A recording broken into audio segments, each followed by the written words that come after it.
Bienvenue sur la chaîne Animation Résumée. Je vous présente un synopsis de l'anime d'aujourd'hui.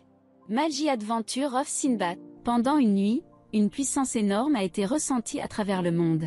Tout le monde dans le monde magique assistait à la naissance d'un miracle, l'enfant de la prophétie, celui béni par le Ruk. Le garçon qui changerait un jour le monde et régnerait sur les 7 mers, Sinbad. 5 ans se sont écoulés et nous retrouvons le petit Sinbad aidant son père à pêcher dans leur bateau. Bientôt, il rencontre une tempête et le père de Sinbad n'arrive pas à trouver le moyen de s'en sortir vivant. Mais Sinbad se met sur son épaule et indique la direction pour échapper à la tempête. Le père de Sinbad réalise enfin à quel point son fils est spécial, capable de changer le monde. Quelques jours plus tard, Sinbad trouve un homme effondré devant leur maison. Son père emmène l'étranger chez lui et le soigne. L'homme les rembourse en racontant à Sinbad des histoires sur ses voyages et le monde extérieur qui fascinent le petit Sinbad. Quelques jours plus tard, le même homme prend Sinbad en otage et il se révèle être un espion de leur pays ennemi, l'Empire Rhyme. Le père de Sinbad apparaît et il supplie l'homme de laisser Sinbad tranquille. Mais l'homme refuse et l'appelle un traître pour avoir quitté l'armée et tente de blesser Sinbad. Le père de Sinbad, ne voulant pas voir son fils blessé, charge l'homme et le poignarde à la poitrine. Sinbad devient triste alors que l'homme a trahi sa confiance et que ses histoires ne signifiaient que des mensonges. Son père finit par être emmené par les autorités le forçant à retourner à la guerre. Il a été battu et ensuite tout le monde lui fait honte en public. Sinbad, les larmes aux yeux, crie à tout le monde de détester son père pour simplement vouloir être avec sa famille. Un étranger essaie de faire taire Sinbad mais son père déchire ses vêtements et montre à tout le monde ses cicatrices. Sinbad n'arrive pas à croire ce que son père a vécu lors de la guerre précédente. Il lui manque une jambe et a plusieurs énormes cicatrices sur tout le corps. Avant d'être emmené, il demande à Sinbad de devenir un grand homme et de s'occuper de sa mère. Quelques semaines plus tard, l'armée donne à Sinbad des nouvelles de son père. Un cercueil, avec l'épée de son père à l'intérieur. 9 ans se sont écoulés depuis, et Sinbad est devenu le héros de la ville en aidant les gens quand ils en ont besoin. Il rencontre Yunnan, un voyageur proclamé après avoir sauvé certaines personnes des bandits. Il le ramène à la maison pour se reposer. Yunnan voit Sinbad aider tout le monde et même prendre soin de sa mère malade. Le lendemain, Sinbad part au travail, et sa mère dit à Yunnan d'aider Sinbad à accomplir son destin dans le monde. Au même moment, Sinbad est confronté à des nobles et aux autorités. Ils veulent que Sinbad serve son pays Parthevia en guerre. Et ils lui parlent de l'étrange apparence de grands bâtiments appelés donjons. Mais il refuse car il se souvient de la mort de son père alors qu'il servait leur pays. Yunnan lui conseille plus tard de conquérir le donjon et de prendre le pouvoir d'un roi. De cette façon, il pourra réaliser ses rêves. Sa mère dit à Sinbad qu'il doit accomplir son destin et lui donne l'épée de son père. Yunnan l'emmène à l'entrée du donjon.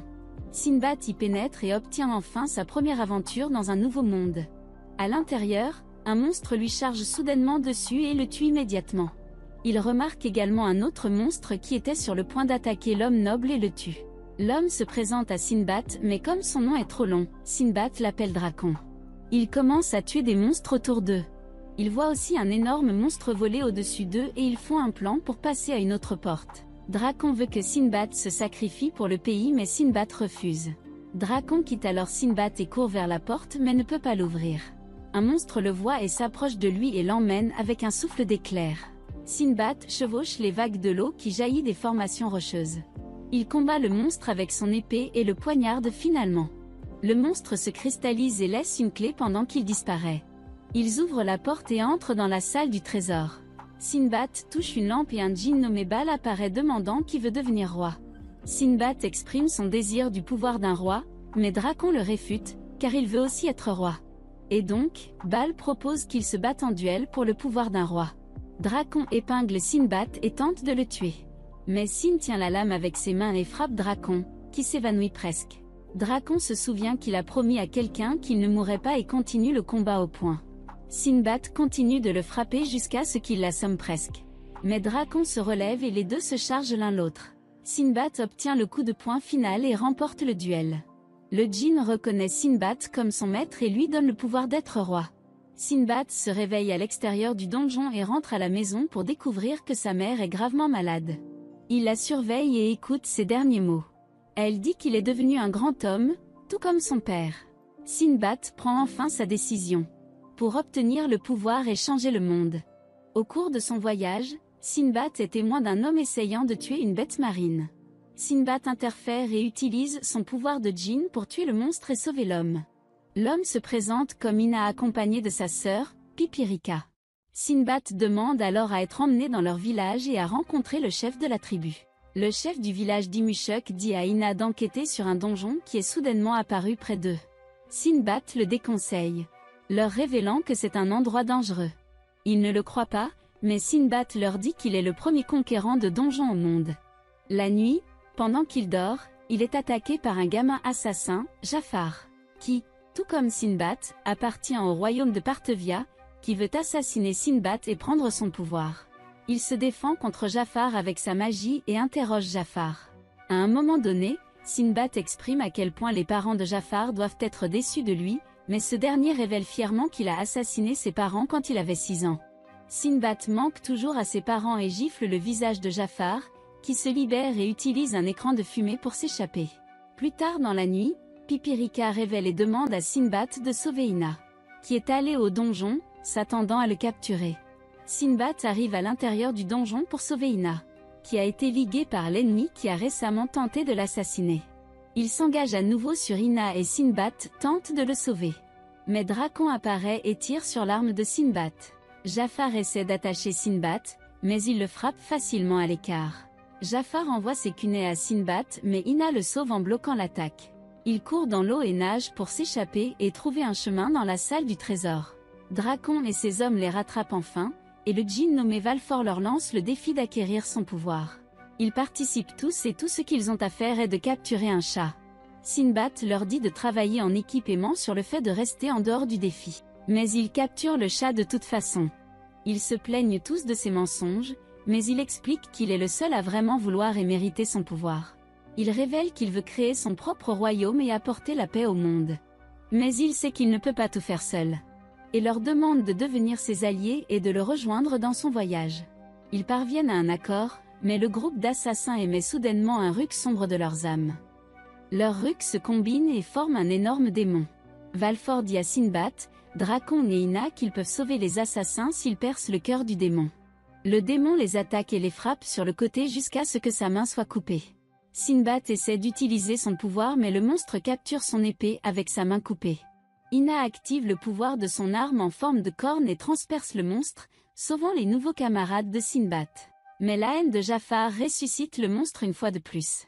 Sinbad enfonce sa main en lui et entre dans sa psyché pour trouver 2 Jafar en pleurs. Sinbad leur dit qu'il prendra soin d'eux et il les serre dans ses bras, leur offrant une maison. Jafar accepte finalement la demande de Sinbad de devenir son allié et le monstre disparaît. Impressionnant Valfor qui ne s'attendait jamais à ce que quelqu'un sauve un humain tombé dans la dépravation. Au final, tout le monde s'accorde à dire que Sinbad est le plus apte à devenir leur roi et à obtenir son 2e djinn. Ils sortent du donjon et Sinbad aide Ina à demander la princesse de l'Imushuk en mariage. Ils se marient et partent en mer avec Sinbad comme maître. En voyageant, Jafar s'adapte pour devenir un bon garçon et se faire instruire par la femme de Inao, qui est récemment tombée enceinte. Après un certain temps en mer, ils arrivent enfin à l'Empire Rhyme. Là, ils ont installé un stand de rue mais sont arrêtés par les autorités pour commerce illégal. Un homme mystérieux apparaît et achète tout leur stock et s'en va. Le soir, ils constatent que l'homme a installé une boutique avec leur stock à 10 fois leur prix d'origine. Sinbad décide de continuer à commercer et de renvoyer son homme pour obtenir plus de choses. Il invite l'homme à dîner pour en apprendre davantage sur le commerce et révèle ses rêves de fonder son royaume et d'apporter la paix au monde. L'homme révèle que Sinbad est immature, mais s'intéresse quand Sinbad lui parle de ses captures de donjons. L'homme lui dit qu'il obtiendra une licence de trading à Sinbad s'il parvient à réunir le montant impossible de 1000 pièces d'or en un mois. Sinbad décide de commencer à raconter les histoires sur la façon dont il a capturé les donjons dans les rues et montre son pouvoir. La foule se déchaîne et ils commencent à lui donner leur argent. Un mois plus tard, il revoit l'homme et demande plus de temps pour obtenir assez d'argent, mais l'homme fait également don de 1000 pièces d'or. Sinbad demande qui il est, et les serviteurs de l'homme révèlent que Sinbad a parlé à Rachid, le roi de Balbad. Sinbad obtient sa licence de trading mais continue de prendre des leçons de Rachid. Il continue à se produire dans les théâtres pour obtenir plus de fonds pour sa société de négoce. Les amis de Sinbad reviennent de leur voyage quelques mois plus tard. Ils leur montrent leur luxueux magasin nommé la Sandria Trading Company.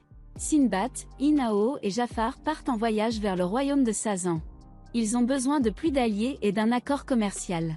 Ils y arrivent et constatent que les gens sont hostiles envers les étrangers, car c'est un pays hautement religieux.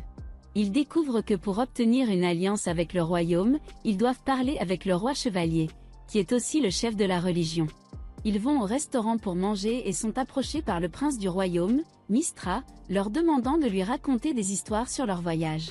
Mistra leur explique qu'il veut aussi voyager avec eux. Il se sent coincé dans un si petit pays dans un vaste monde. Il ne veut pas devenir chevalier mais son père refuse de le laisser partir du pays. Il explique également que pour quitter les chevaliers, il doit mourir ou combattre le roi. Sinbad l'accepte et lui parle de son travail et de son rêve. Mistra va ensuite parler à son père et leur combat est réglé. Sinbad va voir le combat que Mistra a contre son père. Il se révèle fort mais son père est beaucoup plus fort et a un djinn pour se protéger et repousser les attaques. Le roi défait facilement Mistra et va le tuer. Mais Sinbad intervient et l'arrête.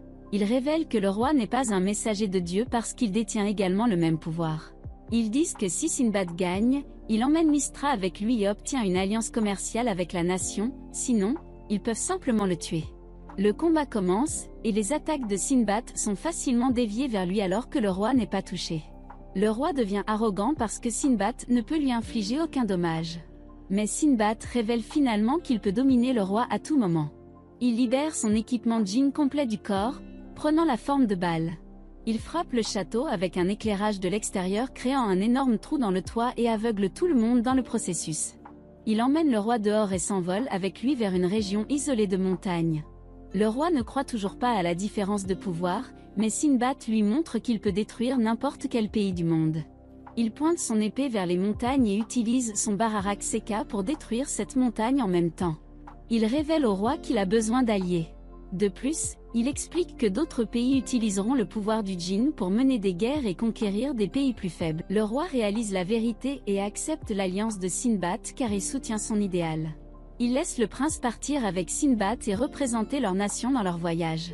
Ils se dirigent vers leur prochaine aventure à Artemira, un pays gouverné par des femmes. Ils laissent le prince partir et représenter leur pays dans le voyage de Sinbad. Leur prochaine aventure est à Artemira, un pays gouverné par des femmes. Ils arrivent au royaume et voient d'énormes oiseaux, qui sont utilisés comme moyen de transport pour les gens puisque leur nation est construite entre les montagnes. Ils décident de rendre visite à la reine Mira, mais elle leur dit qu'elle ne veut pas parler aux hommes. Ils la supplient et lui assurent qu'ils sont bien intentionnés. Mais le syndrome de playboy de Sinbad entre en jeu et tente de séduire et de flirter avec la reine. En conséquence, elle les déshabille et les pousse dans une vallée appelée la vallée de la mort. Ina a été emmenée ailleurs pour une inspection corporelle. Mais les autres doivent survivre dans la vallée sans vêtements ni nourriture. Ils essaient de fouiller la région pour trouver de quoi survivre, mais rien. Ils s'y habituent, construisent un abri pour se cacher de la pluie et survivent en mangeant des serpents. Mistra s'aventure seul pour trouver un moyen de sortir de la vallée et trouve de la viande. Il le ramène à ses camarades qui le prennent et le rôtissent sans aucun soupçon. Ils essaient de comprendre comment la viande est arrivée là-bas car elle était fraîche et transformée par des mains humaines. Mistra emmène Sinbad à l'endroit où il a trouvé la viande. Il voit les oiseaux géants descendre pour ramener la viande sur les hauteurs. Sinbad demande à Mistra et Jafar de ramasser toute la viande pour que les oiseaux ne les attrapent pas. Le lendemain, il trouve plus de viande plus grosse et plus fraîche. Les oiseaux viennent chercher la viande et le trio apparaît de l'intérieur des morceaux de viande. Sinbad visite la chambre de Mira pour lui montrer qu'il s'est échappé et prend ses vaisseaux djinn. La reine et lui commencent à se battre dans leurs équipements de djinn. Ils commencent par des attaques de foudre mais le djinn cerbère de la reine peut utiliser 3 éléments, le feu, la foudre et la glace. Après leur combat, Sinbad va voir Mira et elle accepte de former une alliance avec lui. Elle libère Ina qui est encore traumatisée par son sort tout en ayant des marques de rouge à lèvres sur tout le corps. Ils se préparent à partir et Mira les rencontre avec un représentant pour les accompagner dans leur voyage.